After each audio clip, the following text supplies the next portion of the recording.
bandeko bosala ba video pena na ba intervention na bino tozana esengo na bino pe kopesa mingi merci na bandeko oyo bazosala na voice même si somona aza na ntango atia stema ete kama poudre ya mona epesi kama kaka atini na voice mais na ndenge pena encouragement tolingaka mingi kamwa face mona mais soko pe omoni ke esimbi te voice eza pe problème te na bandeko bayebi baza na makasi ya kokoma na bacommentaire toza na besoin soutien na bino nyonso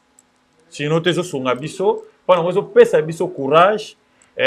pe bamituna nyonso ezalaka kaka ya biso moko réflexion te obia DM5 obia Congo Cool TV obia ya Rebecca M le Prince te yo pe na ndako okotinda pena mutuna na